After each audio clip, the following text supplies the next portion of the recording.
This is the Original Copy Podcast. If you haven't seen our previous episodes, go check them out now. What's going on?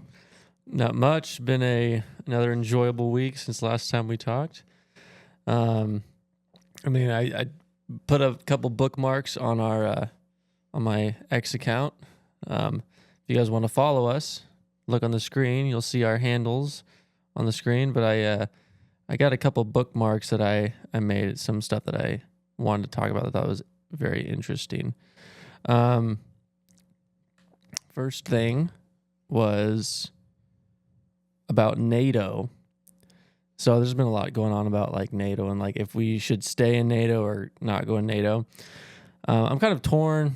I understand both sides, but definitely I saw something from the Tucker Carlson network on X. They have not a parody account, but like some news stuff that they also post and kind of like referring to what Tucker said or whatnot. But it said that Trump is trying to get all the countries to spend between like 2 to 5% of their GDP in order to maintain their NATO membership.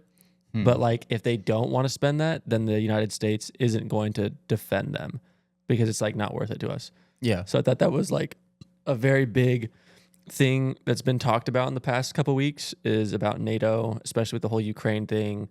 Because Ukraine was trying to get into NATO, they didn't let them in NATO, and then it kind of raised the question of like, okay, we're not even going to let Ukraine in, but what makes the United States even want to defend all these other countries? Because they're just free rolling at that point. Like if you think about how much money they're spending, they're just allowing the United States to guarantee protections and securities forever, but then they crap on our politics and they get mad and they point out stuff they don't like about us. But it's like, we protect all you guys. Like, what's your deal? So I think it's a smart play that Trump is trying to get people to pay their fair share. That way they actually have a spot at the table for discussion. It makes more sense. It's just how it goes. I mean, we offer our services and we're a business at the end of the day. You know, we're a corporation as a country, Yeah. It's just how it goes. Yeah, I started thinking about too more and more. I mean, everyone's talking about World War III. I personally don't think it's going to happen. I mean, I don't think China, Russia, us want that many dead bodies because at the end of the day, I think like we'll get close. Like we might have a close call. Like a Cold War, definitely. I could see that because the trade wars and stuff that's happening. But at the end of the day, I start thinking about how tragic it would be if people lost the amount of lives that would be lost over something as minute as a Ukrainian president that like may or may not want to negotiate a certain way. Like it doesn't seem like a logical reason to be like to go into World War III. Like I just can't even understand it, and I don't think there's anything to understand.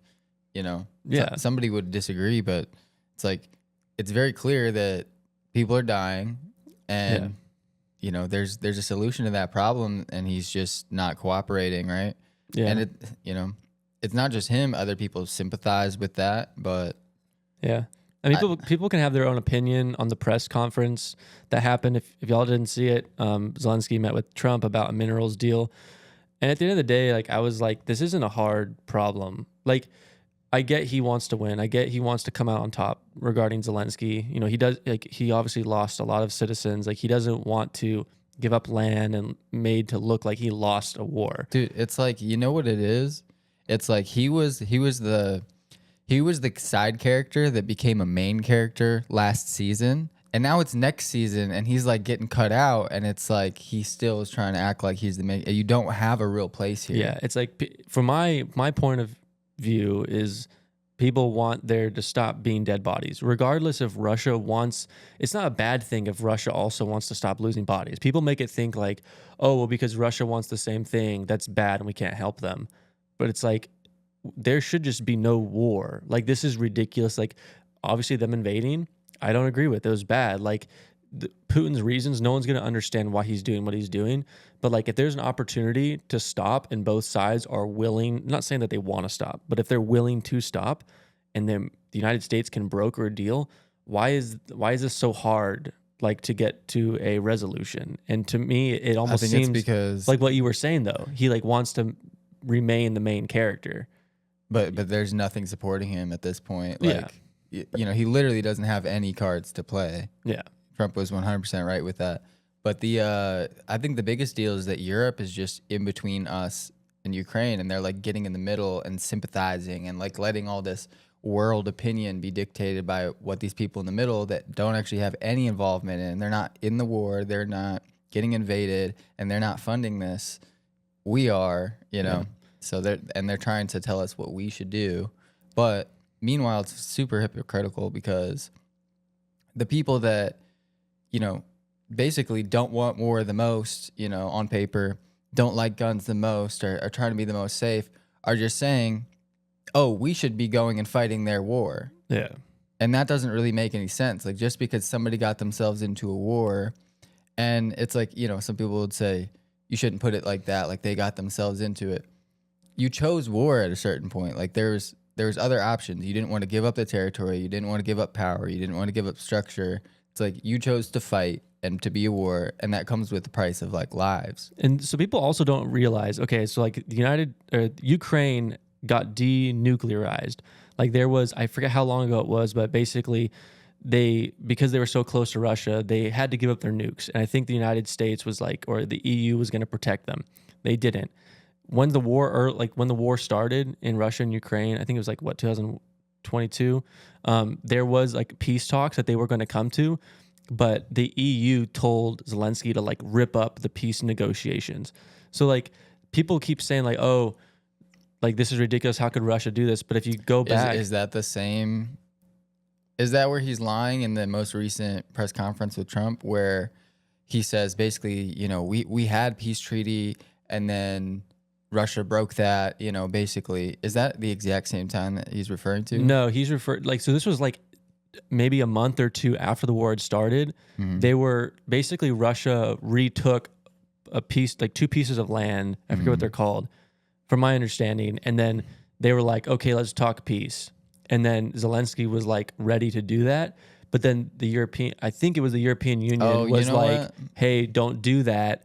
And so he ripped up the peace negotiation. And I remember this now. And what I heard roughly was that, what I remember hearing was something happening, basically, like, you know, both sides were sort of like negotiating peace a little bit. Yeah. There was that talks in the work. Okay, you know, it's probably they're gonna do it. And then something happened, like with an attack that was just so far and that might have been what triggered him to rip it up after they talked to him. I'm not sure, but that's what I remembered. Yeah. But the one thing that really is what I heard, I mean, I was listening to Ben Shapiro's show, and he was talking about how right before Zelensky went to Donald Trump recently and they had that Oval Office meeting, he met with like Democratic leaders and they told him to like blow up and not accept that deal. Yeah. And so it's like, for me, if that's happening, that's ridiculous.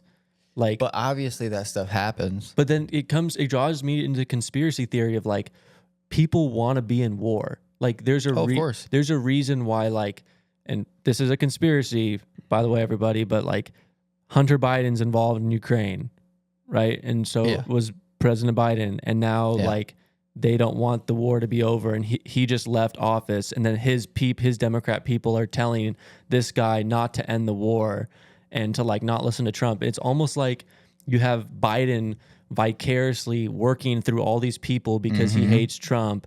And then that involves Obama and Hillary because they're really big in the war, like war lobbyists and warmongering. So they want the war to keep going out. So it's like, for me, but it's like a return on the favor because, you know, a lot of people would say that the Obamas, at least, were sort of orchestrating things from the sidelines during Biden's presidency, and now he's sort of cashing in on his favor. Yeah, right. And because if you watch Zelensky, he also looks like confused, and it also looks like he has information that he's not telling. When you watch his interviews, he looks like he's confused because he's always changing his mind. He always is just talking like, oh, I want peace. Oh, no, I want war, or I want peace, or we can't let Russia win. Like he's going back and forth, and it's almost like he's being fed information to be like, no, we can't let Donald Trump get this win. And it's almost like it's weird though. But for me, this conspiracy is like, there's so much corruption from what we've seen that it has involved Ukraine that it makes me wonder if they're trying to I think they're trying to hold out so that they can pin somehow Trump to Putin and say, oh, Trump's in favor to Putin. That way the Republicans lose the next election. Because based on what I've seen, is like, okay, they got a good deal. There's a minerals deal that was gonna give them national security, and like, how do you not take that? And I feel like it's somebody behind the scenes telling Zelensky, don't take it for political reasons. Okay, so just to throw a bunch of nonsense into that, what if there's powers at play that are funding that war in Ukraine specifically, like maybe making a deal with Russia to, however that works, Sure. right? And dang, I want to just be careful. Yeah, but what I was thinking about that too. Like, what if somebody told Russia to go in because the United States actually wanted that mineral deal, but there was no way to get the mineral deal unless there was a war? Yeah. So it's like there's so much behind the scenes, and I feel like right now Trump and Vance are trying to play cleanup because they weren't involved in the previous administration. Yeah. But all that happened, it started in the previous administration. So for me, it's like there has to be some dark thing at work of like why the war was started, why it continued on, why it hasn't been ended yet. Like it's weird to think about. Yeah, I mean, war is profitable, especially if you're somehow funding both sides. Super profitable. And if you're just any of the companies like weapons companies, ammo companies, anything like that, yeah, I don't know. It's just like super profitable for you. It's the most profitable thing, and I don't know. There's more to it, but it's like. It seems like it can't possibly just be that they're being stubborn and don't want Trump to win. Somebody else doesn't want Trump to win, and they're more powerful and have something else going on. And there's like, it's almost like this whole thing's been out of spite, like not letting the war end. Like it's almost like, no, we're not going to do it because we want your administration to look bad. Like, because people, I mean, if you've looked at the past 8 years, or I guess 12 years since Trump first got elected, the amount of corruption and entanglement that there has been in politics, I mean, you could even go all the way back to Obama when he started. But at the end of the day, for me, it's like there's so much garbage going on behind the scenes that like it makes sense why the war hasn't ended yet. What if it was like Israel that was like funding Ukraine? Mossad. I was thinking about that with like how deep could they actually be entangled and stuff if they did it so that way the United States would realize. Yeah, I mean, people also have like Mossad was the one. Well, because they have their own conflict going on right now, and I mean it's been going on for a long time. But if they almost were leveraging Ukraine as a sympathy to then like, okay, you need to aid these things, like we're next on the bucket list. Well, like, why haven't you aided us? Yeah, 100%. I don't know. Because if you think about like the war in Ukraine was already happening, right? And then Biden already didn't like Israel. So what if that whole October 7th thing, I'm not saying it was a false flag, but the conspiracy is if somehow Hamas was allowed in, right, to carry out their attack, so that way Israel would be able to like basically get rid of like Hamas and all these groups, right? They'd be given a reason to go after these terrorists, but then show America, hey, how come you've been supporting Ukraine and not us? Imagine, a terrorist attack is an inside job. Yeah. Surprise. Yeah. And 9/11. And also with, how much we fund in other countries and like how much influence we have over there, it makes me wonder, like, our own government, we talk about and argue about like how much of it is corrupted or infiltrated. How much of the other governments are pockets of our government infiltrated and have our control? And so they get to orchestrate other countries and their actions to a degree, wearing their face, and just escape all responsibility. Yeah, I mean, especially something like Mossad. Like, I could easily see them having a hand somewhere. Like, I don't know. There must be so many things at play that we only see the surface and like there's like just like Swiss bank accounts and all that type of stuff, but the world banking system as a whole, like we're only seeing so much of it probably. Like there's got to be other layers that are unfathomable. Yeah. Markets that are similar to crypto or stocks that are just we don't even know about. Yeah. I mean, you could also see I thought it was interesting that I don't remember if Trump said it or if somebody in his cabinet said it, but that the European Union has spent more money on Russian natural gas and fuel than actually spending on Ukraine to help win the war. So it's Right. funny to be like, oh, you guys care so much about them winning, yet you still get your natural gas from Russia. And Like, slightly off topic, but Canada, they've been having tariffs on us. yeah, It's it's not news. That's not just like this retaliatory tariff is a brand new thing and they don't have it. They've been putting tariffs on us for a long time. yeah, And it's probably just because they don't condone our behavior. yeah. There's so much garbage going on right now. It's also crazy to start thinking about how small Canada actually is. Like, there are only like 38 million people there. Oh, just population wise. Yeah. Yeah. A lot of it's uninhabitable land pretty much. Yeah, but like in the sense of they don't, like, compared to how big our country is and how small their military is, like, we could just like go in, just be like, hey, 51st state, what's up? I mean, it could be so much worse for them. Yeah. They really have to think about if we were not here. Yep. In between them and anybody else. Yeah. 100%. Like Europe's they would too, probably end up like us. Yeah, but Europe's too far away to protect Canada. Like, if the United States said, hey, we're not defending you, like, Europe's too far away to defend them. Russia is right there. So they'd technically have to go through Alaska, but they would just circumvent Alaska and go into Canada. Like, it's one of those things where, like you said, everyone's blessed who's next to us. Like, Mexico is next to us, so they're blessed. And then Canada, same thing. So at the end of the day, it's like people talk.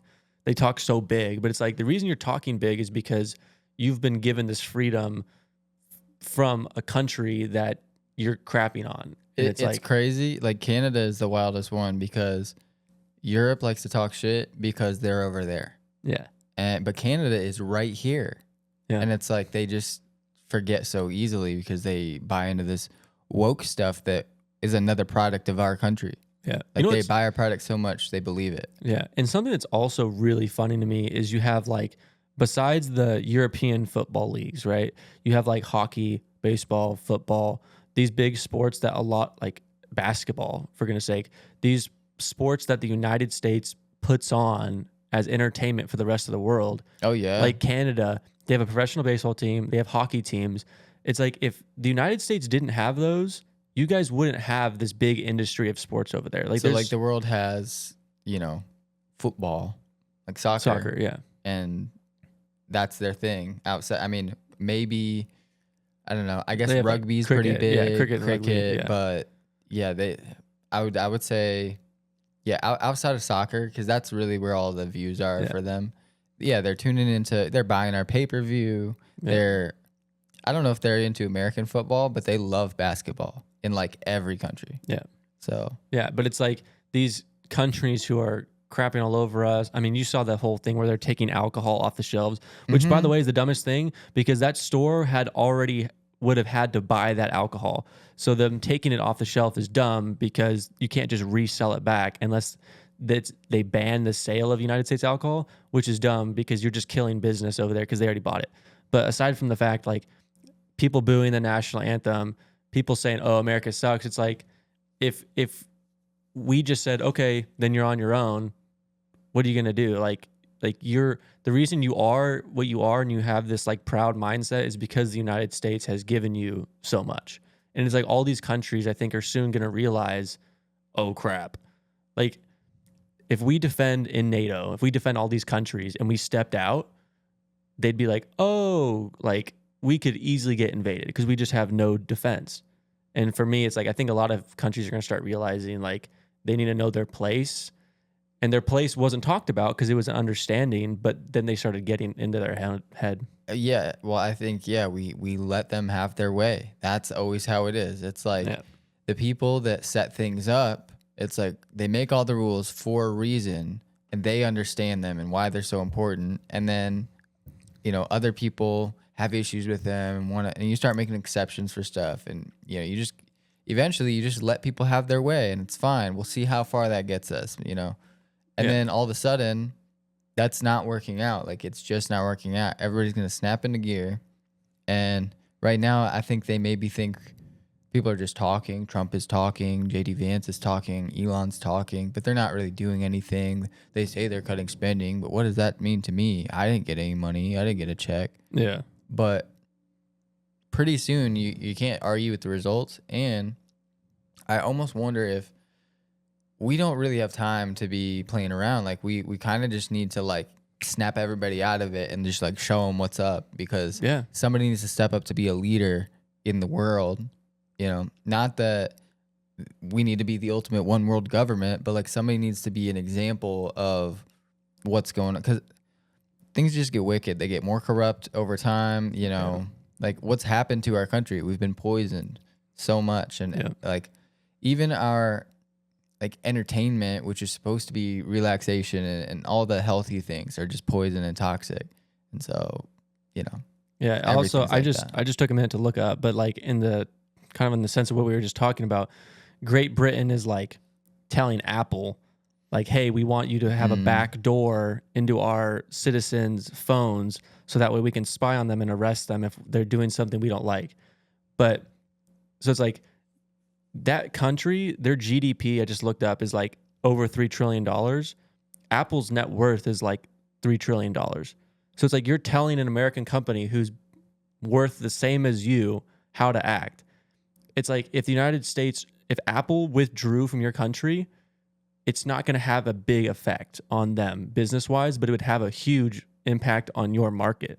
So for me, it's like all these countries are economically being sustained by the United States, but they think their mouth is just, they think they're just so powerful and they just can have a voice. And it's like, you're nothing because the United States made you what you are. Like, anyway, it's crazy to me. At least in the dynamic of the world powers, you know? I mean, not that like countries aren't great in their own right, but when we're all at the table talking, it's like, you know, there's a pecking order to what's going on. Know your place. Yeah.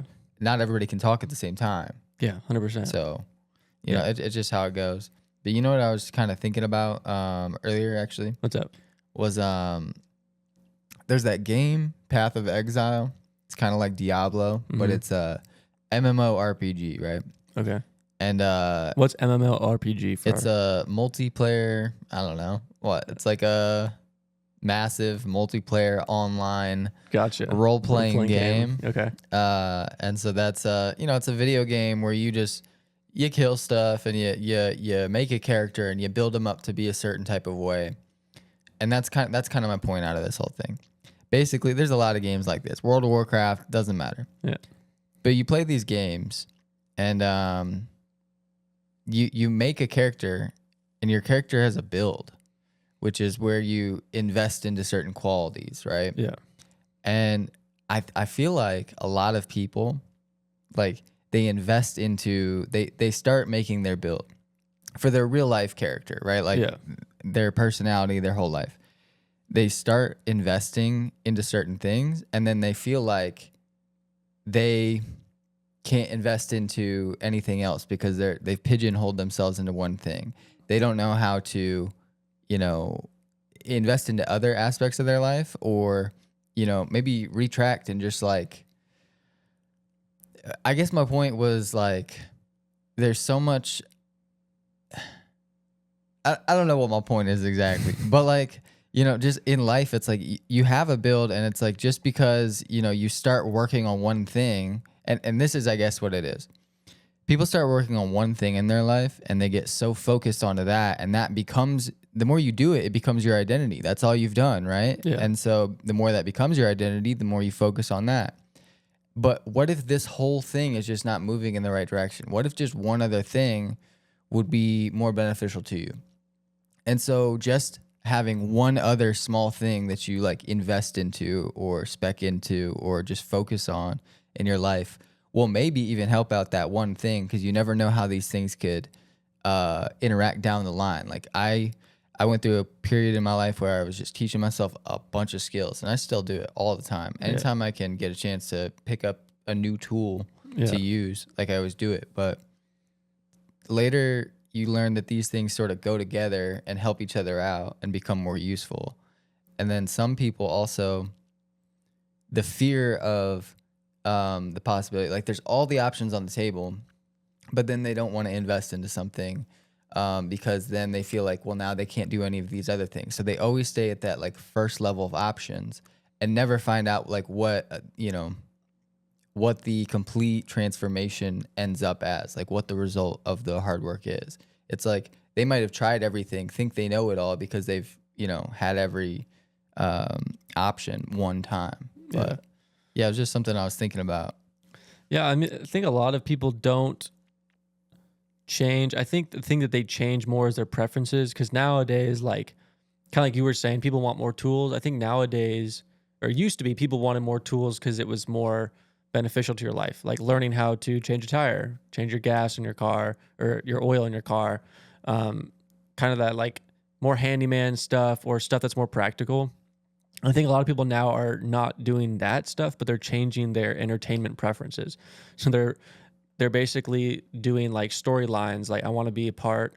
And I've done this. I have felt this in my life since COVID started, when everyone's kind of forced onto like social media and onto videos.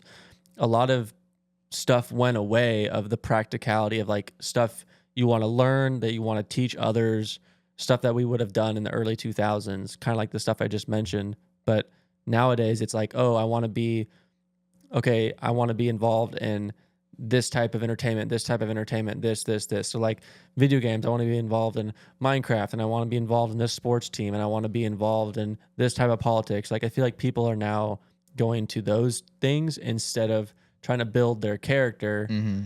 And then eventually, like let's say the grid goes down, they don't have any of those things that they built their life on, because that was their personality. Their personality wasn't externally intelligent things. It was all internal entertainment. And if that all goes away, then yeah, people are going to be completely wiped out. But I think it's going to start going the other way based on what I've started to see a lot of, especially when you have lower regulation, you have more entrepreneurial like environment.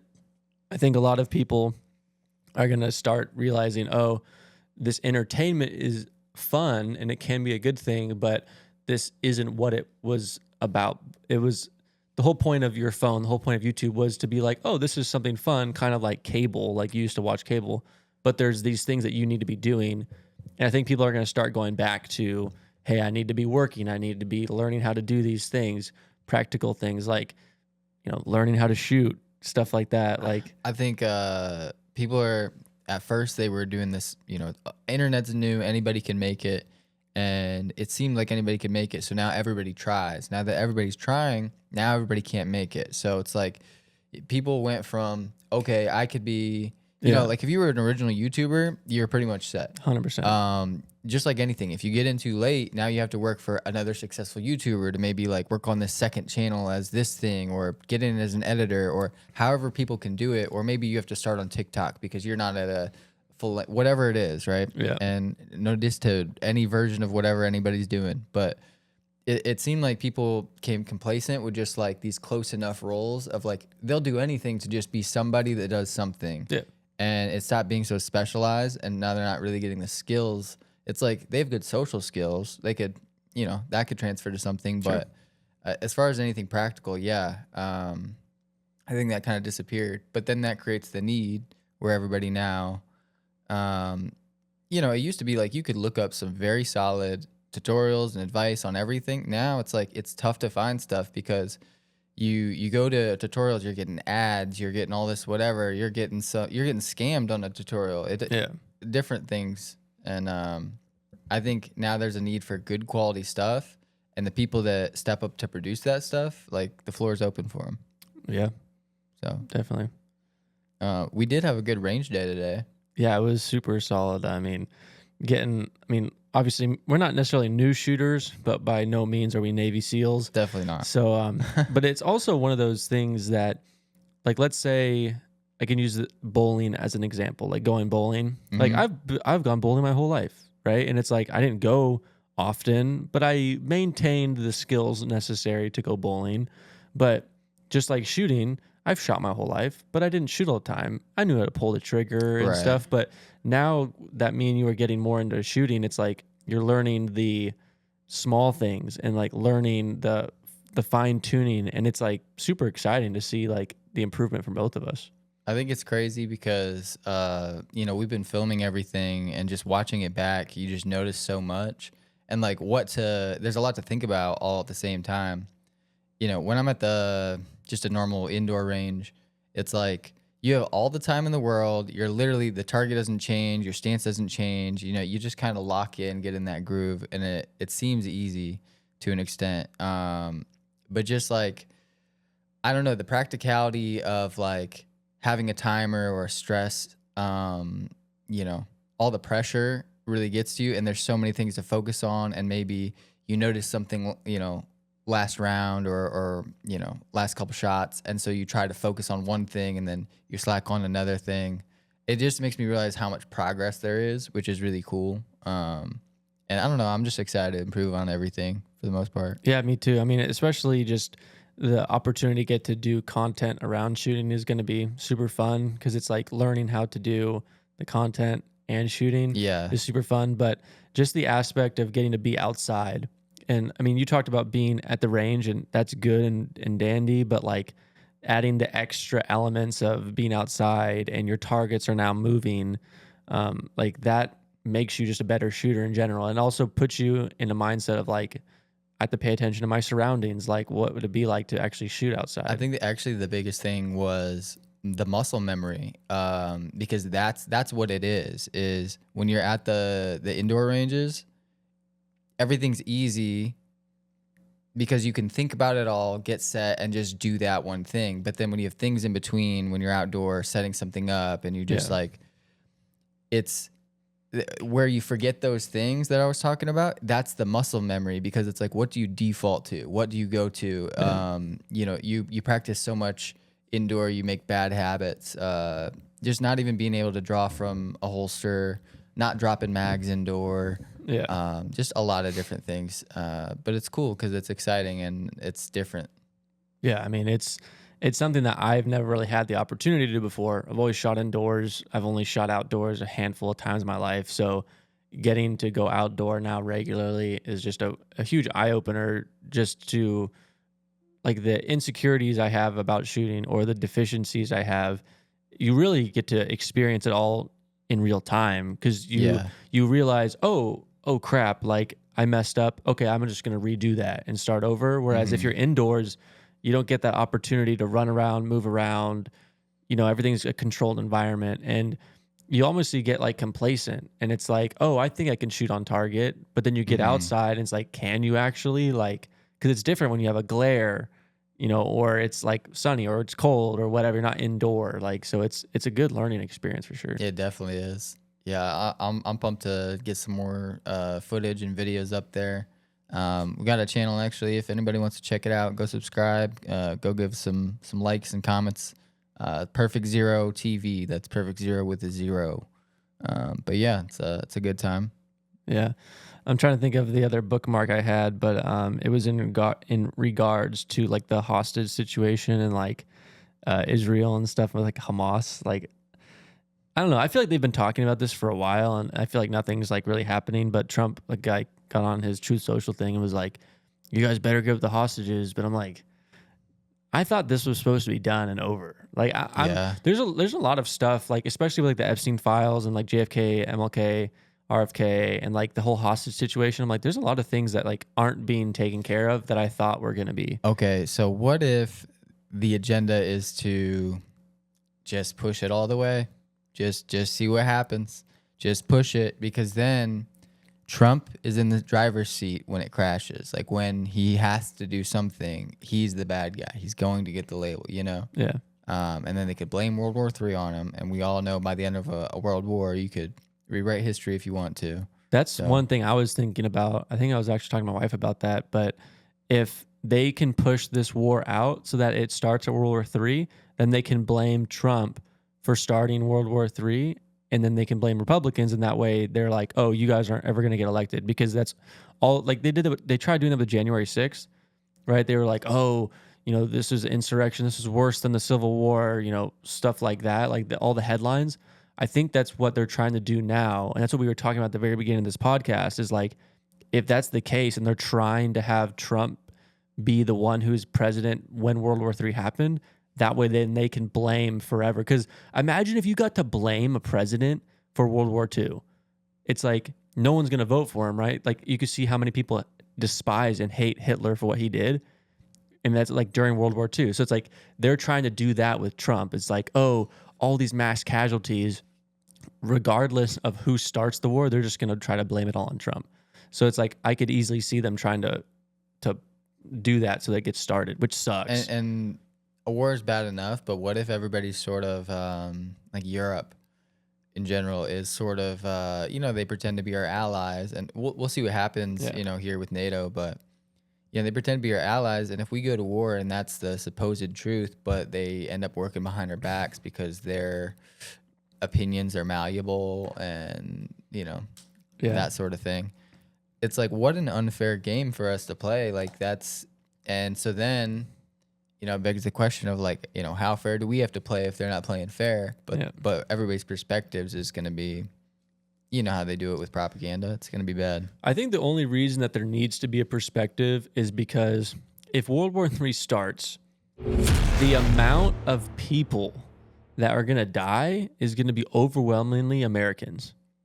Like, because if you think? Well, think about how, like, if there's a war, if there's two armies, and our army composes of 70% of one side. Yeah. And then the other side is, let's just say it's just Russia. Let's say that they kill 500,000 people and we kill 500,000 people. Like, 500,000 people on the Russian side are dead. But on the United States side, there's going to be at least half of the casualties of the United States. The issue is that it's a game of chess.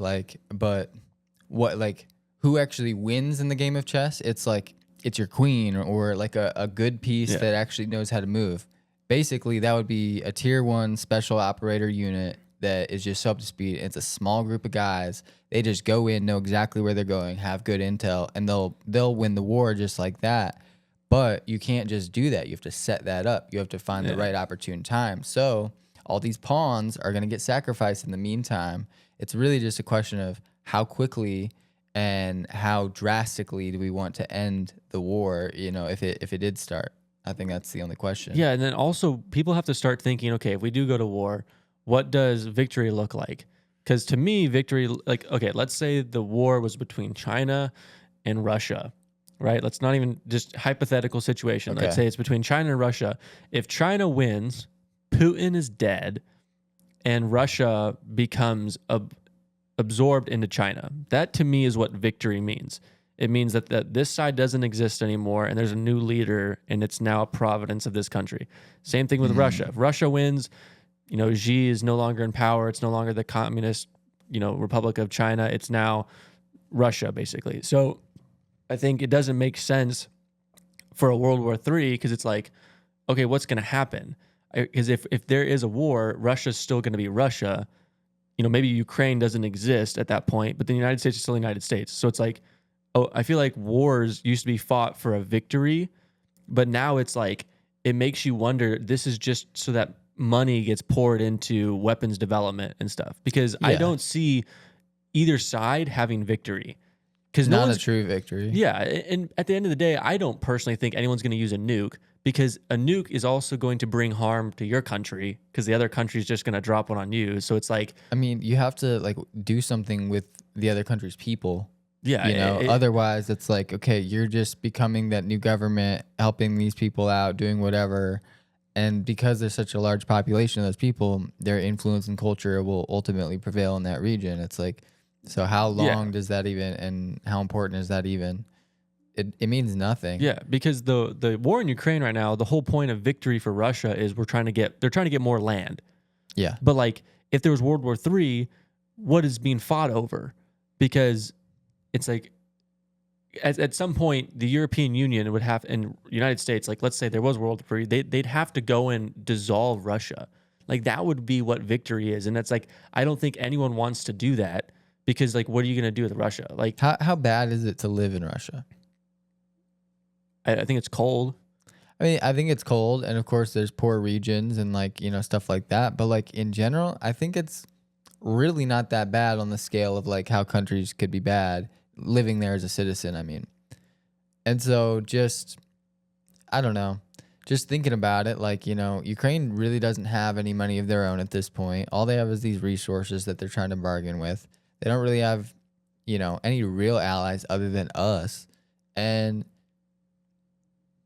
like, what would be the big deal if Putin came? If he would do the exact same thing there that we're talking about the victor would do. It's like he would take over, restructure. He controls the laws and the politics. Everybody lives. And it's like it would probably be a higher standard of living than this war-ridden version of Ukraine that doesn't have any money. Yeah. But I mean, the whole reason is that because Ukraine used to be part of like the Russian Soviet Union. Yeah. But like for me, I think it is smart of the United States trying to get a mineral deal over there because then United States citizens would be working over there. And for me, it's like the United States wants to be as close to Russia and China as they can be. Yeah. So it's like I understand like the strategy of getting over there, but like if we're talking World War III and you have all these countries that are like, oh, we'll back you with troops, it's like, but for what? Because in order for the war to technically be successful of like a counterinsurgency, you'd have to push Russia back to the pre-existing lines. But then it's just a draw. So nobody's really winning. You're just restoring to the normal point, but then at what cost? Because it's not like you're retaking, they didn't take over all of Ukraine. Like they took over a very small part of it compared to what Ukraine's size is. So for me, it's like, are we really going to waste hundreds and thousands of lives and all this technology and all this military equipment just to push them back to the lines? And then China's just sitting on the sidelines like, okay, cool. You guys wiped out all of your military arsenal. Now they can just go in and do whatever they want. Like, I feel like World War III doesn't make sense because it's like, it would make sense if it was like China trying to take over like 14 countries at once and we're defending kind of like we did in World War II. But like, I don't see anything World War III with Russia or Ukraine like making sense. I feel like we need to, like our identity as a country, we are coming to a crossroads where we need to sort of pick a side of what we're going to represent moving forward, because we've been doing this thing for such a long time where it's like, oh, we're the good guys. We need to show like we're just not playing around as a country entirely. We're not going to listen to people. We're going to do what we think. We need to do it, and there's consequences if that happens. Like, that standard just needs to be set, because otherwise, like, are we waiting around for some other country to get this stuff together to do something? It's like, no, Putin's going to keep doing what Putin's going to do. China's going to do what China wants to do. Yeah. We're the only option. Yeah. And people think that that's messed up. But for me, it's like the United States is doing it in a capitalist mentality. It's like, yeah, we want to take over all these other countries and make them part of us, but we don't want to do it by way of threat. We want to do it because we're promoting capitalism, which is going to promote really good freedom to all these people. On the other side, you got Russia and China who are like, no, you're just going to become citizens and just part of our empire with zero regard of what happens to those citizens. So for me, it's like it makes sense for the United States to go and want to, have Greenland or want to have Canada because they want to grow the United States empire. We want to have more people, more citizens, and more freedoms to all these people. But like all these other countries, it's not the same. So what do you think about the idea of like culture is tradition? It's old. It's established. Do you think maybe a lot of, countries or just groups of people are maybe clinging to their culture, which has been around for a long time, but it's not to call the entire thing outdated, but it's not any of this new stuff. It prevents them from latching on to new ideas, new technology, new ways of life. And my point really being that when you find these people that come from another country to our country, and maybe they're like, their parents they might have even been born here or moved here when they were young, but it's like their parents, don't even speak English, and they somehow super speak English, super know the slang, are super embedded in all of this stuff. And just like how quickly people adapt to the culture. And people come over here and it's like they can still practice their religion and, practice whatever culture or rituals or traditions they have. And that's fine. But then they start to do other things. Like they start to move away from this stuff. A couple generations down, it's just like out of convenience of participating with what's going on nowadays, you know? Yeah, are you saying like they're moving more towards the United States point of view opposed from what they used to do, or are you saying they're leaving the United States patriotism to what I like they think were coming from? I think well, a lot of people. I think there's two things going on. One, I think when you get people from other countries and other cultures and really bring them over here, it's like yeah, they're super connected to their traditions at first, and they continue to be. But like you start to see where things change, they start to integrate with our society a little bit more, and things just alter the way that they think and operate, and maybe they don't do things exactly how they did before. But the people that are here from other countries as well, or maybe they were born here, or especially that people that were born here, but maybe their parents or their grandparents were from another country. I feel like sometimes they look at like they need to get in touch with their roots more, and like you know they go down the rabbit hole of their culture and their tradition, but from an American perspective, which is so different from if they just grew up from their culture. But then they value that over the American culture that they actually live in. So I feel like there's two things going on. Yeah. You know? Yeah, I mean, I think that people when they come over here, they need to embrace like if you like for instance, if I wanted to go let's use Germany as an example. If I wanted to go and be a citizen of Germany, I can't just bring my United States culture over to Germany because it's not going to make sense. I have to embrace their culture Right. in order to live and have a normal life because it doesn't help me. It's like selfish. Like I don't want to go over there Yeah. and make it America because it's like, why would you make that America? Just go live in America. So I think a lot of people coming over here are trying to make America more like Europe or more like these other countries. And it's like, if you want that way of life, go over there. I mean, you could see a lot with the actual United States that we live in because they're all technically their own small country. And I mean, because we're so big, the populations and the GDP of the wealth of a lot of our states are huge compared to some countries around the world. And it's like, if you're in Texas, there's a reason you live in Texas and not California, right? There's a reason that you live in Texas and not Florida. Maybe that's the weather, maybe same thing with New York and Florida, politics or weather, whatever it is. But like people aren't trying to make like Florida, New York, and they're not trying to make New York, Florida. But but when people come from outside the United States, they're like, oh, well, we want to have our culture in the United States. It's like, but that's not what it's for. Like the United States is for free trade, free capitalism, freedom.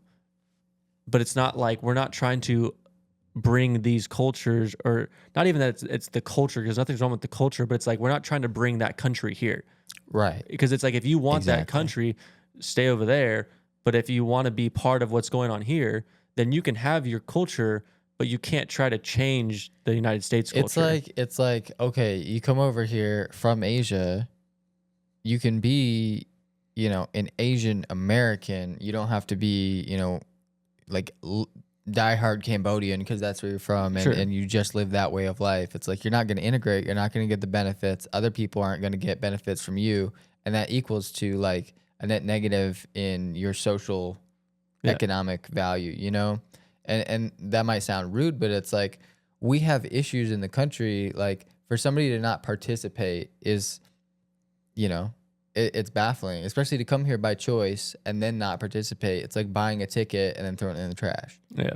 So, no, it's a good way to put it. Putting the shoe on the other foot of, if you went to somewhere else, and I think Japan's a really good example. Yeah.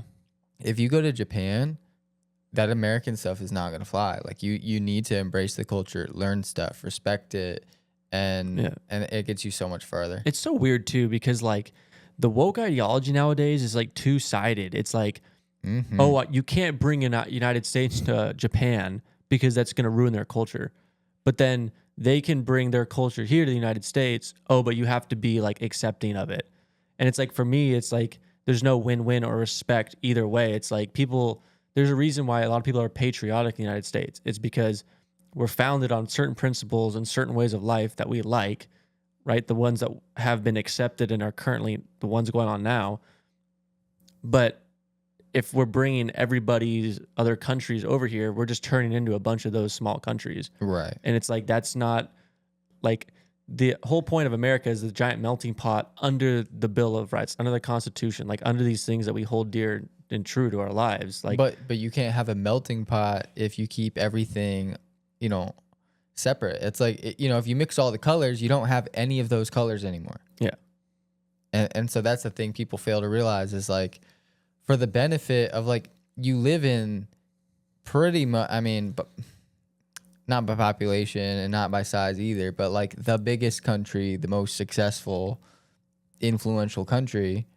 And, that's the trade-off. It's like you participate in this huge thing. It's like being part of an army or being part of a family or, I don't know, just a community. Like that's the whole thing. So yeah, I don't know.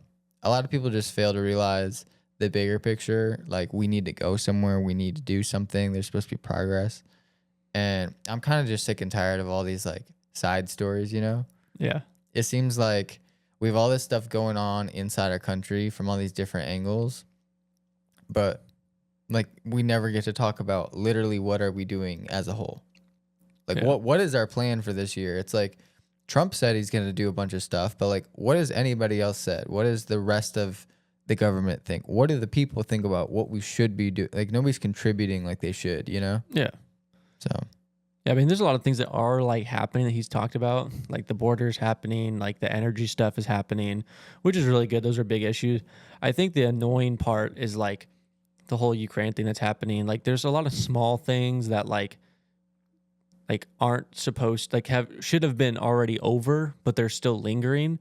And it's like I think they're just lingering because people are trying to use that for the detriment of like the administration. Like, regardless if you like Trump or not, like it's foolish to try to make somebody look bad based on these small things. It's like no one's talking about, oh great, like, the border's closed, which means fentanyl is going to go down. It means illegal immigration is going to go down. Like new energy, which means more jobs and means cheaper prices for like gas and electricity. Like all these things are great things that people should be talking about, but they're only being shown these small little things that are like insufficient compared to what America, like the Russia-Ukraine thing, like that's not America's war. Like it's not. Nope. Like the China-Taiwan thing is not America's war. Like what's our war currently is like the fentanyl stuff that's affecting our people, like the illegal immigration that's affecting our people, like the tariffs that we're trying to go and attack, the retaliatory tariffs like that are affecting our people. Like those are the things that we should be focusing on, not these things where it's like we're getting involved. And I think, I mean, it's also weird to think about like being the world's policeman. Mm-hmm. It's like now people want us to not only be like policemen, but they also want us to be like this super submissive giant being that like they get to run all over and piss all over. But it's like they just forget, like we going back to, they just forget their place. And I think it's unfortunate. Here's a good example or way to put it, I suppose, is it's kind of like taking in cats. You can't take in every stray cat. Yeah. Like, just imagine, if you lived in an area with a bunch of cats or, you had an alley out back or something, and there's always cats. But you just have a heart of gold. You feel like you always have to help these things. That's your entire personality. Yeah. That's what everybody knows you as. You'd feel like a bad person if you didn't. You take in all these cats. But if there's so many cats trying to get in, there's such a line of cats, it's like you could take one stray in, nurse it back to health, give it some love, bring back its personality, like, and it could be a great cat and love you for the rest of your life. But you bring in too many, now there's too many cats that they outnumber you. You have less influence over these things. The cats sort of pick an alpha cat, and it's all cat vibes that are coming in. And now, before you know it, it's not your apartment anymore. Yeah. Yeah. So. Yeah, and it's true. I mean, and I love how the United States you go back and look at people like coming in from all these different countries back in the early 90s, right? Really trying to like help America grow and stuff. Mm-hmm. But people came here because of the American dream, of what America stood for. Like they were willing to leave a lot at the doorstep, walk in and change their life. It's what people did with the gold rush, right? They left all the stuff on the East Coast and went to the West Coast and started a whole new life. I feel like nowadays people are like, well, I want my same life. I just want to come in for more money. Or I just want to be in America, but I want the same thing. It's like that can't be an option. Like you have to leave everything at the door and start over and try to go for the American dream and try to do all these things and leave everything at the door. But I feel like a lot of people, and this even a broader term or bigger term with like European countries, they're all trying to impose their will on America and try to change America into them. But it's like, that's not what America is. Like there's a reason that we are what we are. Imagine being told that, you're so special and you're so smart and all of this stuff. And then what you see of us is that, oh, look at these dumb Americans and look at how like all this, they think all the fake entertainment stuff is just us. Like that's all us. That's our personality. That's what it is because that's what they're shown. We're stupid. And so then they're thinking, oh, well, if and a lot of Americans are maybe apathetic about their own lives, and so they don't really have so much going. They're not living the American dream like they should be. Yeah. And so their perspective is like, oh, well, you can just go over there and it just works out, and you'll just kind of get a free American dream. Yeah. And that's not it.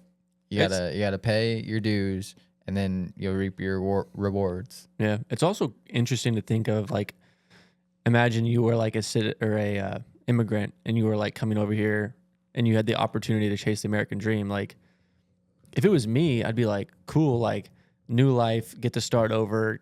I wouldn't be trying to hang on to like everything I did. Like, yeah, no. Like I don't know. Like it's interesting to like look at all like you have like Little Italy, you have like Chinatown, all these things, right? And that's like a lot of culture.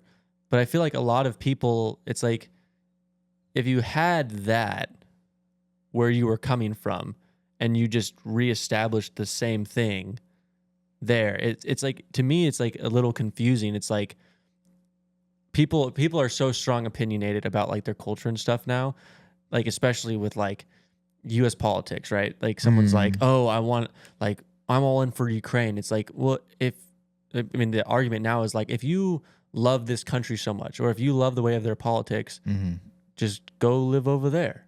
Like there's a reason people come here. Is a lot of people like come here because of American dream. But if like you have citizens that are born and raised in America, they're like, oh, England's way better or Ukraine's way better. It's like, okay, then go over there. But they don't because they realize like what they have here. But it's interesting that it's not like similar in the sense of like you have people coming here because they like America and you have people leaving because they don't like America. They'll just say they don't like America, but then they stay and they don't leave. But then you have people say they hate their country, they love America, and then they come here. So it's like, it's weird how... But then those same people love a couple things about their country that they think our country could use. Yeah. 9 times out of 10. Yeah. It's to me, it's like very interesting. I think the big deal though is these people and just, wherever they're from, it doesn't matter. They can't let go of their things because it's their thing. Yeah. And that's kind of the biggest thing that the world needs to know about all this culture is that culture doesn't belong to anybody. It just belongs, like it is. It is, Culture is a shared thing. That's what culture is anything that's shared. And it was shared by you guys. Now you share it with everybody else. And then what ultimately comes out of that, because there will be new versions, just like my favorite thing realistically is like the mixing of cultures is beautiful. Yeah. When, we make, like there's a lot of American things that specifically in Japan are, like they get a lot of like hip hop influence or, different things, or even look at Korea with K-pop. Like a lot of that stuff is super Americanized stuff that's over there. And then, vice versa, you have, kung fu movies and samurai movies and all that stuff influencing like the Wu-Tang Clan and people over here. It's like, I like when things go back and forth, but you start to notice sometimes they'll go back and forth like a number of times, and the way that it always changes and develops and it pushes things further. There's that saying, pushing the culture. Are you pushing the culture? It's like, no, you're just holding on to it and you're safeguarding it, and not participating with everybody else who would love to share the culture with you if you would share it with them. And it's like, and then because people don't let go of theirs so that they can get other culture from other people, they just don't understand and don't know about all the other stuff. So it doesn't exist to them. It's like, oh, like white people and Americans don't have any culture whatsoever. But it's like, you know, look at all the different states and like, you know, there's like a good meme of like, you know, just the Appalachia region alone. And there's like a video of some dude drinking moonshine and like all this stuff. But, you know, there's a lot of culture out there. It's just different things. And it's like people they have to get out of their comfort zone. And you can't do that when you make your own little bubble out of everything you know. Yeah. So it's definitely something I want to talk about is like, I don't know about your opinion, but like it frustrates me seeing people like segregate themselves based on culture and say like, oh, you're not able to participate with us because we're our own thing. Like I used to go like, especially because there's two conflicting things, right? I mean, like this is like a very like interesting topic to get into. It's very dicey, but like let's dive in. A lot of people talk about like the whole slavery thing, right? And then they're like, oh, there's like the blacks versus the whites, right? It's like literally like since like slavery happened in the United States, which is terrible.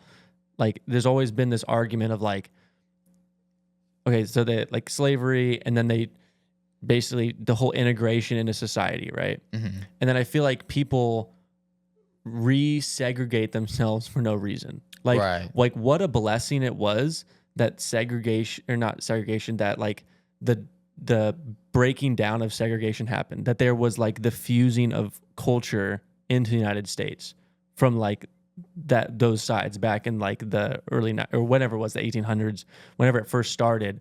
But then it like eventually started coming to fruition in like the 80s and the 90s, right? But then nowadays you start seeing people that are like, oh, like we can only have like a black graduation or stuff like that. And like for me, I'm like, the whole point is like at a school is everyone graduates together. Like we're all a mixing pot together. Like we all did this together. We all participate in the same society. But then people like to segregate regardless of what culture or race or whatever it is. They're like, oh, well, we're going to hold on to our stuff over here. And for me, I'm like, that's the problem. That's what creates this divide, is because people don't want to integrate and live amongst each other. They just want to be in the United States, but like you said, we're just going to be in our own little bubble over here. And it's like, I feel like that's very detrimental to society. To keep the bubble alive, everybody that's in that bubble has to contribute to keeping that bubble safe. So they all have to protect it from everybody else. And then, you know, they like get like brownie points for, you know, rejecting people, pushing things out, keeping it so elite.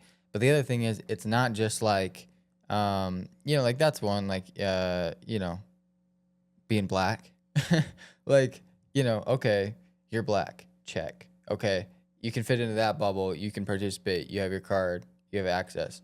But okay, what if you're gay? That's a whole other bubble that you could be in. You could be, you know, and so that's basically the thing, is that there's a bunch of bubbles that you can be in, you know, and based on maybe where you're from, your race, your height, even your athleticism. There's a million different categorizers that we use, a bunch of categorizers that we use, and we find these little bubbles in everything that we do. And it's like, it's this elitist point of view that doesn't serve anybody, you know, and certain things, it's like, it makes sense. Like if it's athleticism, you know, okay, yeah, unless you've proved whatever, like it doesn't mean anything, you can't join this club. But some clubs people get free access to no matter what, and maybe don't really contribute to the main focus of what that club should even be, you know, focused on. If anything, they really should just be, all clubs should be, stop being clubs. I don't know. Yeah. You know what I mean? I think for me, like when I was in high school, like this is an example, but this is, I mean, types of things like this happen in high school. I'm just using a hypothetical, but like, let's say there was a basketball club, right? Yeah. Everybody from all these different cultures is going to come and participate in this basketball club, right? Yes. Which is huge. But then you start getting these people that are like, oh, well, we're going to have a African-American only basketball club. And it's like, what's the point of that? Like, why? Like, or you'll have like, Latin only club. And it's like, what's the point of that? Because to me, you're like, that to me is the problem. If the United States is a melting pot and everyone is supposed to be coming and doing everything together, like a workforce, right? Like imagine if your office, like some place that everyone was working and just decided to segregate everybody. And they're like, oh, well, this is this department and it's all this people of the same culture and ethnicity and race. It's like, that's not a good thing. Like the whole point is, if you want everyone's ideas, the whole point is the melting pot. It's not to segregate yourself into this corner, because that's when, in my opinion. Well, also it's like, okay, yeah, everybody segregates themselves into these little corners or pockets, and when they do that, I don't know, everything gets lumped up into the same thing. So it's like, because everybody's over there in that corner, those people get the blame when anything, it's like, because everybody, you know what I'm trying to say? Like, people just don't understand that because you're in that group, now that group is like, basically like just how they like to label, like, I don't even know how to phrase anything. But because you're a group, you basically make yourself a target, and just being in that thing, I don't know, dude. I don't know. Yeah, to me, I just like, you can look at it at like sports, right? Like it's super cool to see how like basketball is just one basketball league. It's not many different leagues of different races and ethnicities and cultures. It's one league, right? And I feel like people, and that brings all these fans together and all these cultures come together and they watch this one thing. Like if it's soccer, basketball, baseball, you have all these people watching this one thing. There's a reason why there's not a whole bunch of different things. But I feel like in other aspects of life, people like to break down in these groups of people, and whether it's for insecurities or trust issues, for me, it's like, that's where all this like hate builds up and all those things, is because people start to victimize themselves and put in like echo chambers, or a thing where you're just talking in these small groups of people about how you're a minority or how you're a hated group of people. But it's like, that's not what it's supposed to be. It's supposed to be everybody's on the same team. I guess the way I would put it is like, if everybody is in their own pocket and they're not just dispersed into everyday life with everybody. Like if everybody was mixed together, all these indicators that we group people into, or really that they group themselves into, we would stop doing that, and everybody would just be everybody. Everybody would have, all the rights that they're supposed to, all the, we would get used to everybody being different and all this stuff. Internal discrimination would stop happening. Yep. It's because these people group up into the thing that there can be a stigma, a stereotype, a big thing. It's like, if there was a crowd of, let's say, black people, white people, and Mexican people, sure, and they're all mixed together, you're not going to notice. It's just people. Yeah. But if you pick one group and just put them all together, you go like, wow, that's a lot of white people. Yeah, but that's the reason why DEI was such like a poison to society, was because I was thinking about this today with people applying for a job interview, right? Like you have 40 people who applied for this one job. There's a bunch of different people of cultures and race and ethnicity in this pile. But then all DEI says is, you know what? We're going to segregate you, and we're going to choose from each segregation that we want to make it fair. And it's like, that's not the point. The point is that everyone here is the same, and that you're just picking the best and the brightest of this whole group. But it's like, DEI was like, oh no, we're going to be racist and segregate people so that way we can choose who we want. And it's like, that's crazy to me that like people started being okay with, not even that it was companies and corporations, but with the idea of, I want to be like looked at this small group of like a minority of group.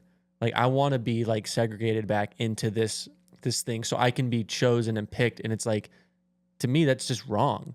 It's like there was the whole point of like a merit-based hiring or merit-based everything is like the American dream is like no, like doesn't matter what you look like, where you came from. If you worked hard, you can achieve it, just like professional sports. But imagine if a professional sport was like, oh, we have to fit this criteria of certain cultures and ethnicities. It's like, then it's not a sport. Like, what's the point of working hard just for somebody to? Yeah, it's crazy to me. Well, it's like men can or women should be able to play men's sports. But they are allowed to. Right.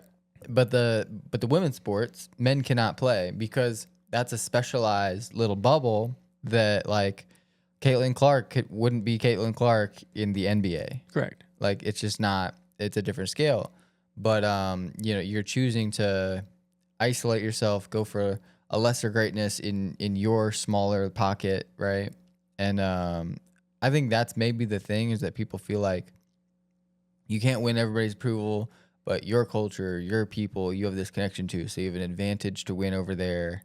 And so people invest so heavily into just being, and it almost just makes people two-dimensional to an extent because it's like none of that stuff defines you. It's like the things you do are what define you. Like it's all accomplishments, progress, and development. Like, Yeah.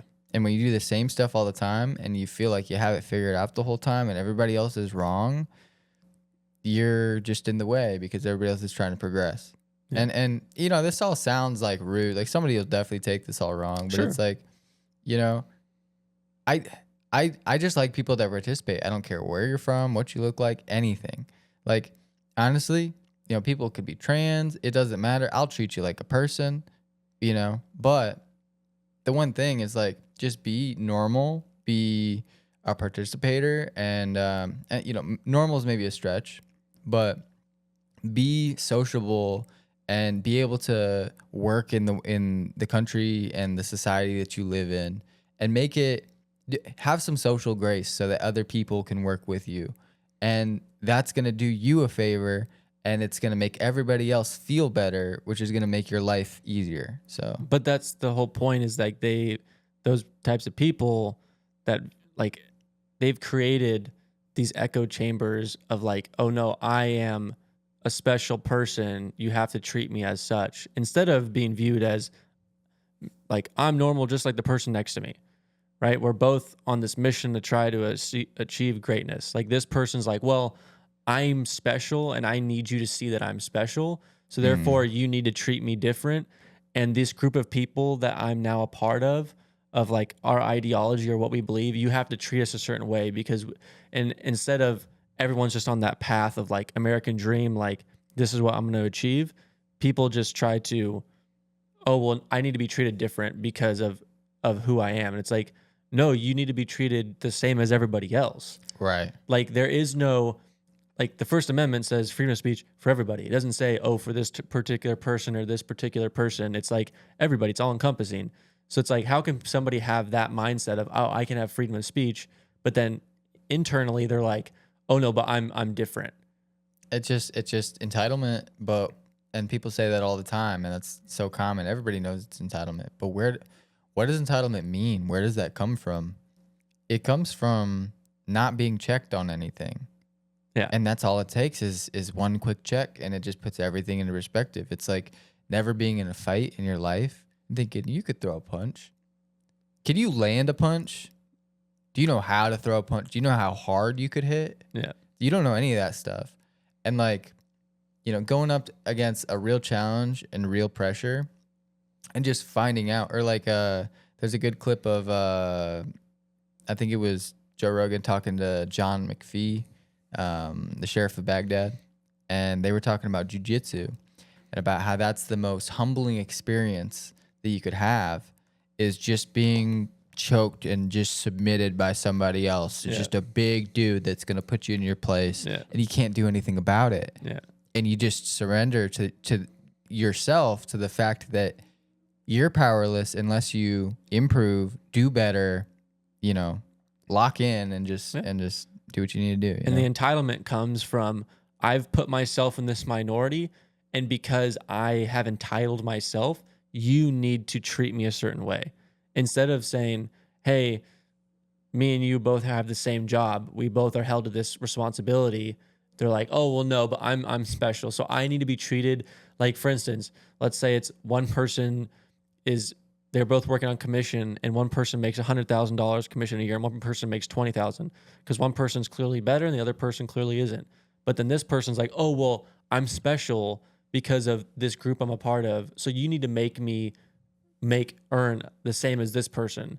And it's like, that's when the whole, equity, like diversity, equity comes in. And that's why it's so toxic and poisonous to our society, is because people start getting entitled and they start thinking, well, this is what matters. Instead of like you were saying, like, you're going to get hit in the head, you're going to get choked out by life. And it's about how you recover, how you get better, how you improve. And these people don't want to do that. They don't want to improve. They just want the end goal. And it's like, I think going back to when we first started, people aren't realizing that's what America is you're going to get choked out and you have to figure out how to make your way.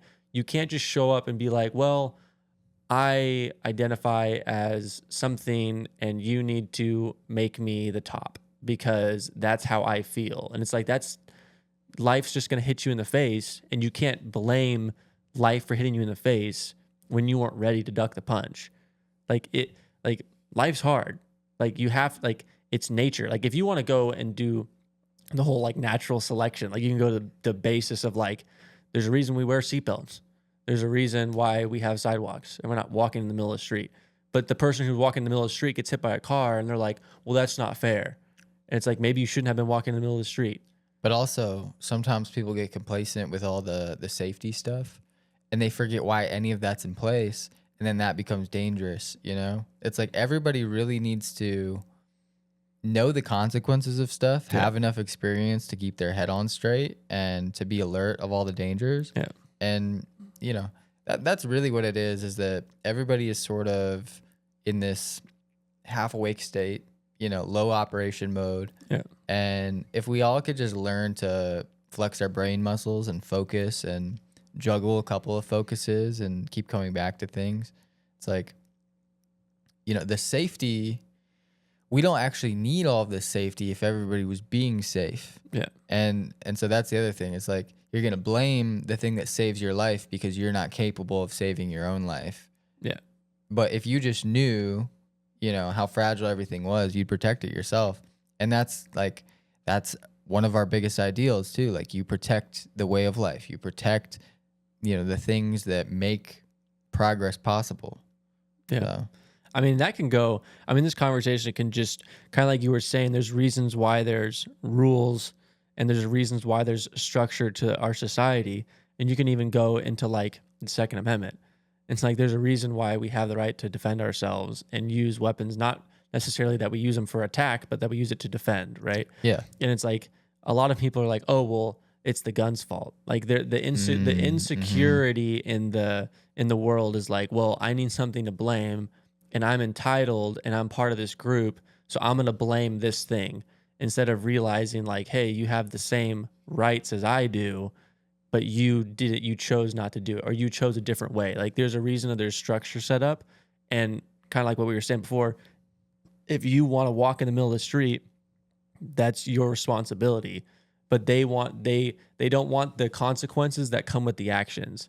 It's like they just want their own perfect utopian world the way they want it, but it's like, that's not the way the actual world is. Well, and like, especially when the things that protect their utopian world that they want to continue to live in, it's violence and business and things that they don't want to accept are the reality of life. Like, you need to, defend what you need, and that means strong borders, strong principles, strong ideals of your citizens, strong leadership, and I don't know, just the focus is all over the place. The main point that I really want to make is like, people just participate. Like, yeah, literally everything could be so good. Like, this is our best opportunity in a long time. If everybody just participates right now, like, I can't even stress it enough. It's just going to be the best 5 years. Yeah. I mean, there's a reason that we sing the national anthem. is because it's unifying to everybody. Everyone realizes, oh, okay, we're a country together. But when people start wanting to be their own country in the United States, and they all want to start doing their own thing, it's like you're really being destructive toward everything. I mean, at the end of the day, I think that long conversation we just had is like, it's either people that don't want to be part of the United States, who live in the United States and appreciate the laws, like internally, but externally they're like, oh, I don't appreciate it. And it's like, people need to start realizing how good we have it, and they need to start appreciating it. Dude, do you remember, like, I think, 9/11, and then everybody was standing in the classroom to do the Pledge of Allegiance every single day. Yep. And it was like, Yep. people cared about it. Yep. And it was, you'd get bullied if you were not going to stand up for the Pledge of Allegiance. There's always at least one kid that would bully you for sure. And then all of a sudden, I don't know if it was something happened in the world news on the world stage that people were aware of that made them just sensitive to that type of stuff, or maybe it was the truth of or conspiracies about 9/11 and the inside job thing and a lack of trust in the government. But the product of that whole situation to me is that those people that used to stand up in the classrooms, that's just what was going on in schools. Yeah. You had that same mentality though in the adult environment in our country. And then, so if you came to our country, you'd be surrounded by that stuff. You'd encounter some patriotism. Yeah. But now that's all gone and it's vacated, and we've replaced it with this PC woke mentality for the most part. And so you can't be patriotic and woke at the same time.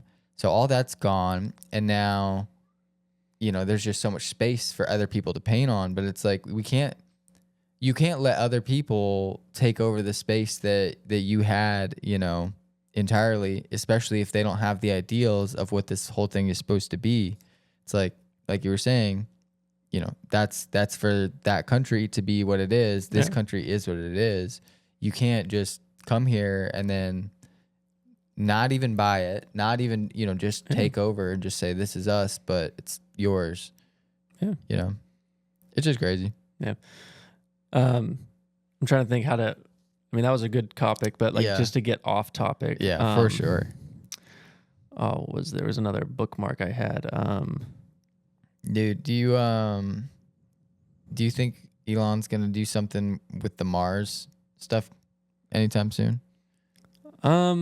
I know he just did a podcast with Rogan, and he talked about the next 10, 15 years they want to be doing something, but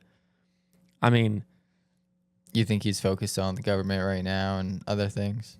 Yeah, you could easily use Mars as an excuse to start building just a better system of weapon systems and whatnot. The idea of going to Mars, cool. That's a cool idea. Send somebody out there, have them land on Mars. Good luck getting them back, type thing. But the idea of going and living there is so, to me, it's just foolish, because the amount of people that are gonna die just going there and trying to keep people alive. It's not oh, we're gonna send 10 people. We're gonna send one person, then 3 people, then 4 people, and then eventually, oh, okay, we have someone able to survive there. It's not inhabitable. It's not Earth. People in our mind, we think, oh, we can just be able to make a planet livable. And it's living, the gravity is going to be different. The pressure on the planet is going to be different. The pressure we have here to be able to breathe, right? Think about that. People don't think about atmospheric pressure. When you breathe, it creates a vacuum and it forces you to re-inhale air. Is that going to be the same over there? It can't be 1-to-1. There's no way. So that's the amount of things that people are they just are imagining in their head, oh, this could work. It's there's so many things. Talking about the fine tuning, fine tuning is a big thing, on Earth. Everything is in its perfect place, and there's a reason why everything is the way it is. And people think, oh, if we go to Mars, we could just do that ourselves. And for me, I think it's just an ignorance of yeah, you can get a robot to go on Mars. You can have a cockroach live on Mars, whatever it is, right? But it's there's no way that you're you're actually thinking about millions of people living on Mars. Because at the end of the day, that's what colonization I of Mars kind of would be. just think like, Mars would be cool, but what's really the point? What's the benefit of going to Mars? Like, is it just more land? It's more space to be. We could probably build a planet from scratch if we wanted to, It's a small one, but then you go inhabit that, and then people build it to be bigger. There's definitely some sort of way that you could build a planet from scratch. And then also, does it even need to be a planet? They could build like a real life Halo from Halo. Yeah. Just this big giant ring around Earth. And then, I don't know, you just grow like plants on. You could do it on both sides, but like you just terraform this ring. Or maybe people just start having like these house pod spaceship things that are just a bunch of satellites that are just surrounding Earth now. Yeah, but then that's the other thing of like living in. It's going to turn into Wall-E. Like if you live in space, your bone density goes down. Like your Space pirates. people are going to die quickly. Like there will be no point of having children in space. You don't think we could circumvent that somehow? I mean, you'd have to make anti-gravity. Like, Well, no, I'm just saying like, okay, if you're going to lose bone density, what if you could do something else that like increases bone density? Well, yeah, but then people are just wired up to like plugs and stuff all day. It's not really living. But at the end of the day, with him like going to Mars, I think there has to be some other point of like, why is he trying to achieve the technology to go to Mars? And I just don't see a practical reason of like, I think it's almost going to turn into a tourist attraction to where it's like, okay, you can go to Mars on vacation and come back in 6 days, but Earth is always going to be home. Because there's like, you can't live for 80 years on Mars.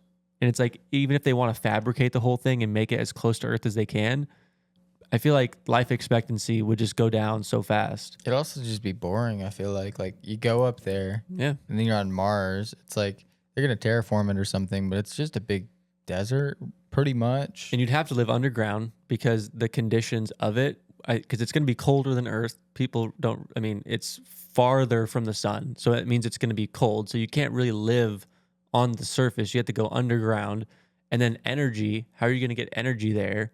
Like there is no running water. You can't create turbines. Like sure, there's wind and you can create probably wind, but then okay, a break off civilization is the only reason you would want to do that. But like, what's the point of like, is it because the only reason I could think of it is like you take Mars, you have everyone go there. Like you have all these people who are going to be the ultimate humans go there. So let's say it's 5 million people go there and they're all there for 6 months. You do a ethnic cleansing of every single culture of the world. Like, so everyone's like, you wipe out the whole population of the world, not with nuclear weapons. You just do it. And then you bring all those people back and start over. That's the only reason I could see them wanting to. That'd be crazy. But like, because you can't live on Mars. It's physically not possible. Like the human body will not last. And the only reason that you would have Mars is you put people there to wait to come back to Earth. But then if you think about how long does it take to get from Earth to Mars, it's like 9 months, which means you're going to be unhealthy by the time you get there. And then you're going to be not healthy when you're there. Pregnancy is going to be a crazy thing to even try to happen in Mars. And then for you to say, oh, we're just going to have people come back. Like to me, it just doesn't make sense. Like people's imaginations are bigger than reality. And it's like sci-fi movies aren't the future. It's just someone's imagination of something that is theoretically possible in the sense of, yeah, we could build a rocket that ships somebody over there. But like in actuality, is it all going to happen? I don't think so. I don't know. It's really tough to say, but I would be excited for any actual type of, it would be cool to see some real space marines or like, Star Wars type of stuff going on or any of that. It'd be really cool. But like, what is that for? Yeah. I mean, what are you fighting about in space, if not the entire planet? Yeah. And I think, in my opinion, the reason why they're trying to understand how to get rockets into space, it's like that if you can get into space and you are the one who knows how to harness space, you're able to control satellites, you're able to control intercontinental ballistic missiles, you're able to control all these things. surveillance, whatnot. Like you're able to just to control it. Like, and at the end of the day, it's like they're testing rockets that can come back up and land. It's like, is that really to send people out, or is that to like, you know, be able to have an ultimate military? Well, I don't know why like a ballistic missile would need to land. You know what I mean? But No, in the sense of shooting them down. Like if you're able to send them up and that thing comes back down and lands, and you can resend. It's like a gun that like goes down and you reload it and it goes back up. Oh yeah, that's totally a thing because there's that booster that like falls off normally. Yeah. Also, you were saying something about controlling, and it made me think: what if they developed something? You know, we're gonna get the Neuralink in bed at some point, and we're gonna get the exo suits and all that good stuff. But what happens when that you know, with sound and just vibration and stuff, you can control stuff, levitate stuff, do things like that. What if we get really focused vibrational technology that, you know, basically creates like a tractor beam or something like that? And then what if we sort of integrate that into some sort of suit of armor that we have? And, you know, this is just some cool nonsense, but like, wouldn't that be crazy? Wouldn't that be something to like, I don't know, just create superpowers out of technology? Like there's the strength, there's, you know, the just all of it. Yeah, I mean, I think it'd be cool, like, to be able to do that. But like, at what point? Like, the reason why it makes sense in the movies and like Iron Man is because they're fighting against an evil force. But it's like, if the whole world's goal is utopian society, what's the point of making all these things? Well, my thing is essentially, what if like you're thinking the ultimate goal is utopian society as humans as we know it right now, but what if we already do it with stuff that we have? It's like we use telescopes to see farther than we can with our human eye. It's only the same thing. It's like, okay, now we can lift tons of weight and we can, you know, mine stuff we couldn't mine before. And like, you know, it just raises the scale of what's possible and how much is possible at the same time, and the speed of stuff. And yeah, I think everything's exponential. And there's almost a point where literally everything kind of has to be possible, you know? I mean, of course, there's like certain laws, but like things that we go, okay, you know, there's laws about this, but we still have not even gotten close to that, whether, you know, it's some sort of speed or whatever it is. We'll just get so close that we have a better perspective of any of these things. And I don't know, it's just exciting stuff. I'm always into future developments. Yeah, I mean, it's an interesting idea, but it's like, it makes sense because Elon owns the company. It's privately funded. So it makes sense that he's able to do it. But I don't think that we should be putting like taxpayers' money into like going to Mars. No. Because it makes sense that he's doing it, and it's like cool, like he's doing it. That's super cool that we get to witness a private company doing this, multiple companies at this point. But like, there's no point for a country to back doing this. Like it has no benefit to any country to like go explore space. It's like, okay, yeah, we're spending billions of dollars trying to go into space, but for what? There's no return on investment for us going into space, unless they're like trying to go to Mars to mine stuff. If there's like precious minerals and stuff on external things, but then you're just bringing more objects into the world, which, you know what, I kind of, there's a theory about that I heard once or twice was that the U.S. is sort of in a shadow government war with two shadow governments that are fighting for power. And one of those shadow governments supposedly is the CIA. And, you know, whatever group really controls them, but that seems to be the center of that group. And then the other group is, they have more reach than this, but it's really Nazi scientists that came over in the formation of NASA. And basically NASA went underground, you know, for a time, and like now they're back, but there's a lot of wishy-washy stuff about NASA. And you know, the dude that founded NASA was Werner von Braun, which was literally Hitler's like right-hand man. Yeah. And you know, there's a lot of stuff to go with that, but just the idea that there's like potential shadow governments and stuff like that, or residual powers from like, just other, whether it was specifically like Germany and the Nazis, or maybe even like Roman powers still lingering today in our government. What do you Yeah. think about that? I think there's definitely people in power that are waiting for an opportunity to overtake. I mean, like, and just use a fake revolution to get into power and then overcome. I mean, I think America is the most vulnerable in that, is that all they would need is some revolutionary figure to come in and then just basically say, hey, it's no longer democracy. Basically, I'm in charge, blah, blah, blah, blah. I mean, I don't really see that happening in Asia.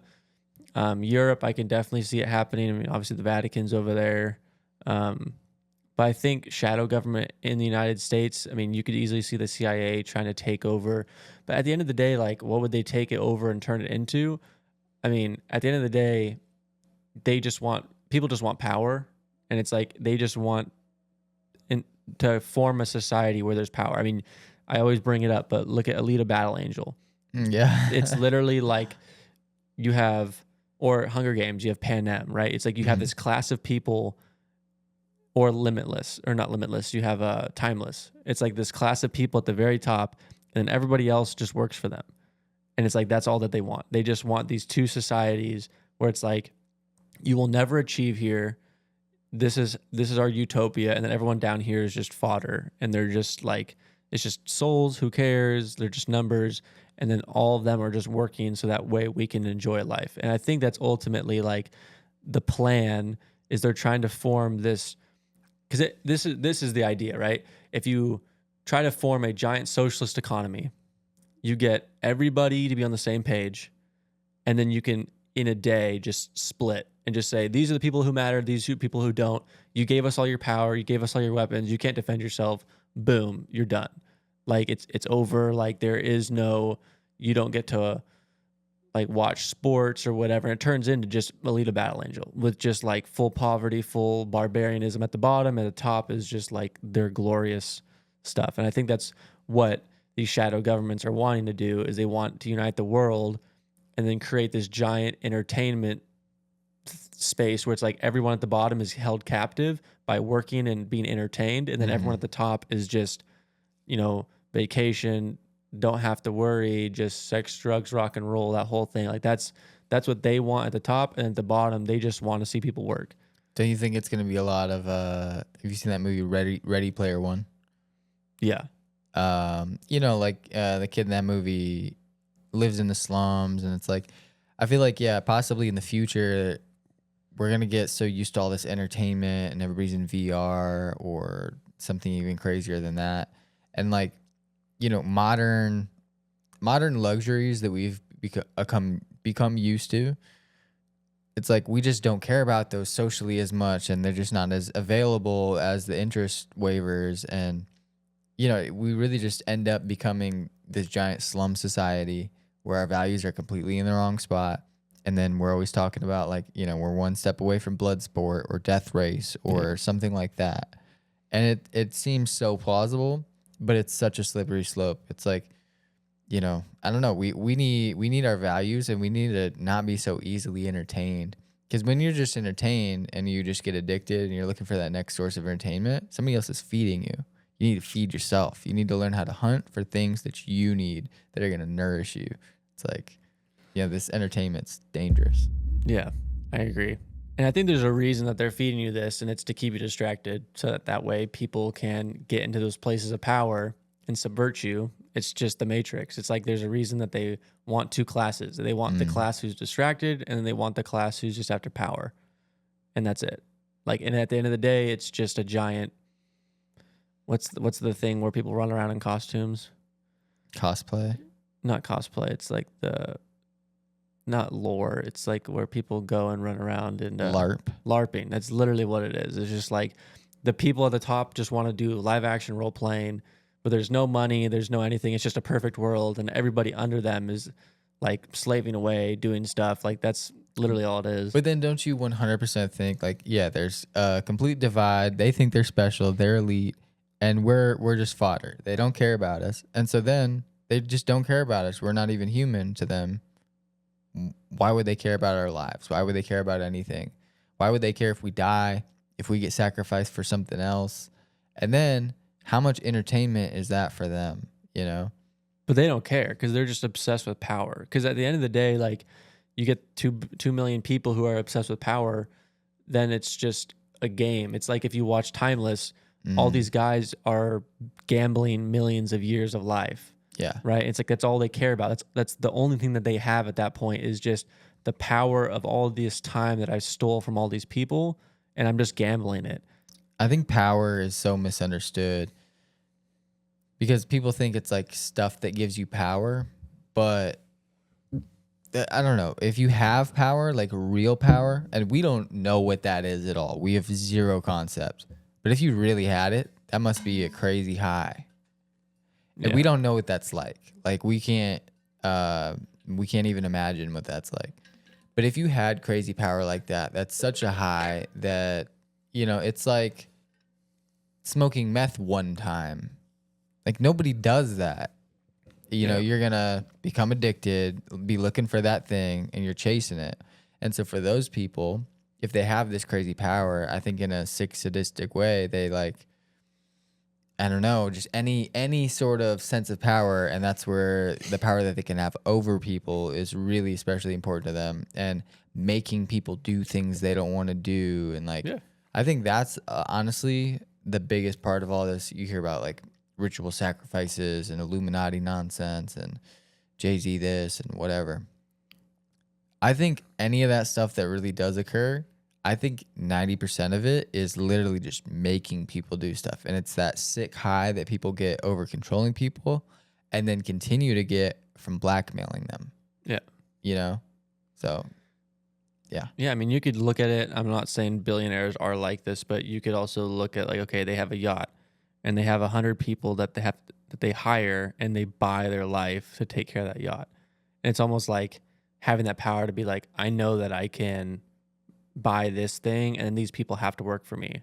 Right. Like you would have been on this path. Now you're on this path because I said so. And you'll never be on that thing that you would have been on. Yeah. It's like you see these big corporations like Amazon. Like Amazon's never going to fail or crumble. It's too big. Apple's same way. It's like, think about all the jobs they have.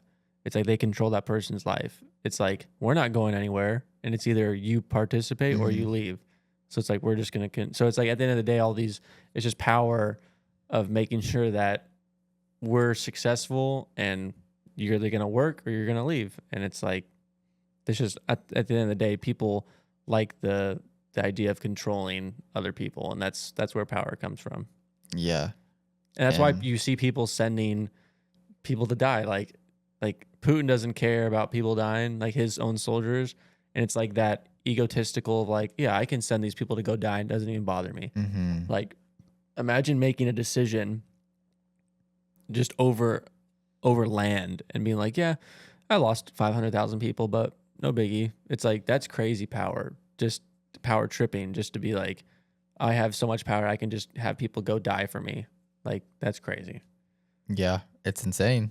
Yeah. You know, I just recently watched all of Game of Thrones and, never made it through that show. That was good shows. It was, you know, it was good. People debate over the end, but you know, it was all right. The more you think about it, it starts to get kind of but I wasn't mad at it when I finished it. But in that show, you know, I don't know, there's just something true from it that like there's a mad king disease essentially, you know, it's like when you really get that power, like you just lust over it and it takes over everything. I think that's the biggest thing that we just can't understand. Like these people, and at that point, like who knows, man? If you're religious, you know, some people say, oh, God gives you the power to rule and all this stuff. Like you probably think you're talking to God if you have that much power. Like your delusions become powerful. Everything gets escalated because you don't set limits on yourself.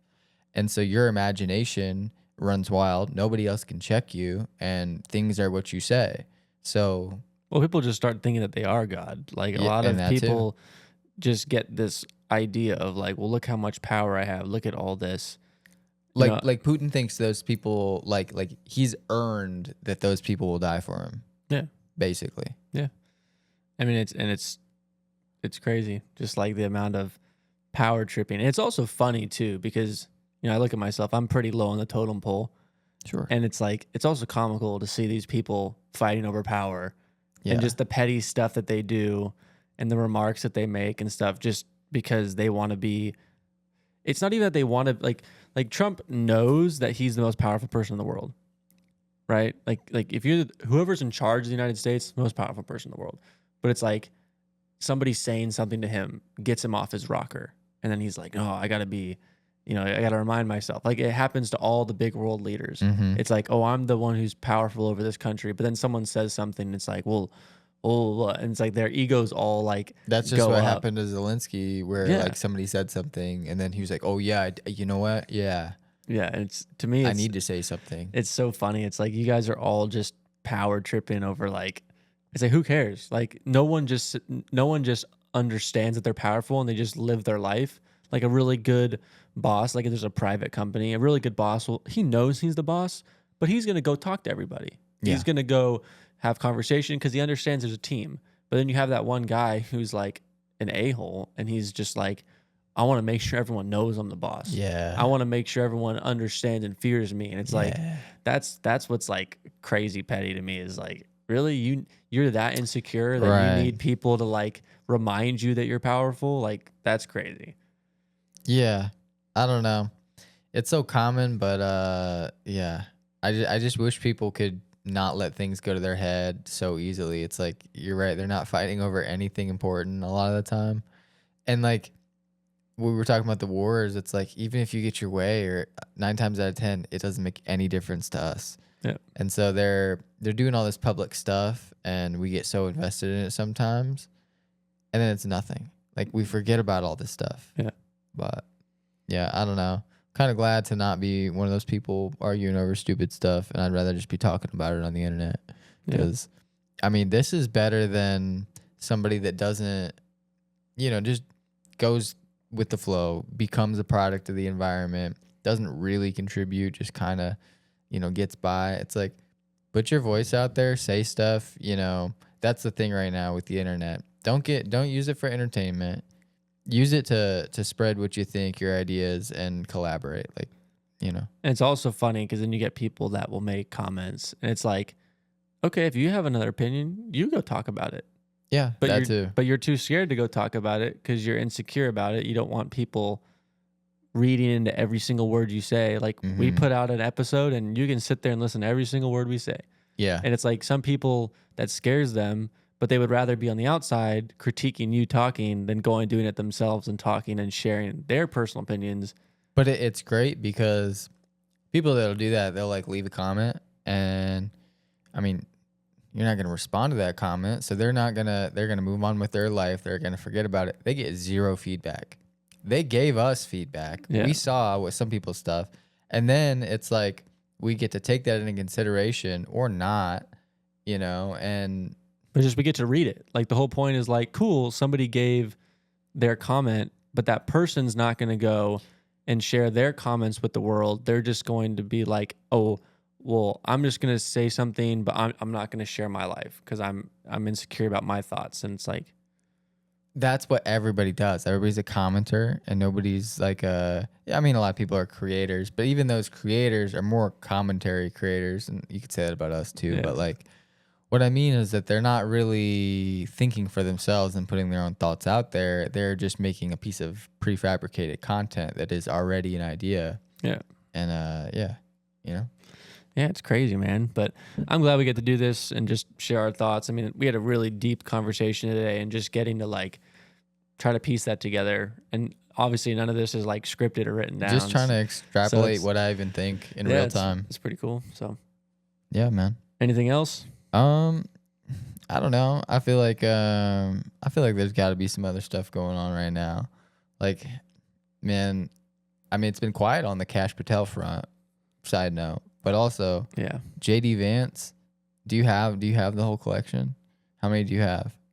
Yeah, none. None. You haven't been saving those? No, I've been saving them like crazy. If people don't know what we're talking about, there's a bunch of JD Vance memes going around where they make his face look different, or they put his face on other people's bodies. One up. There's gonna be one up. Yeah, but it's super hilarious because he's literally leaning into this whole entire thing and just loves it. and like doesn't care. And people do it because they originally did it out of spite, trying to like make fun of him. But he's just like, oh, okay, whatever. Like, thanks for the attention, I guess. Like, it's like his opportunity to sell himself to everybody that, because people didn't know. They're like, oh, what is that? Trump's sidekick or something. yeah, And then all of a sudden, like, especially that Zelensky conference too, he got the floor. He's had a couple opportunities to really speak up and say what he thinks and sort of give Trump the support that he really needs.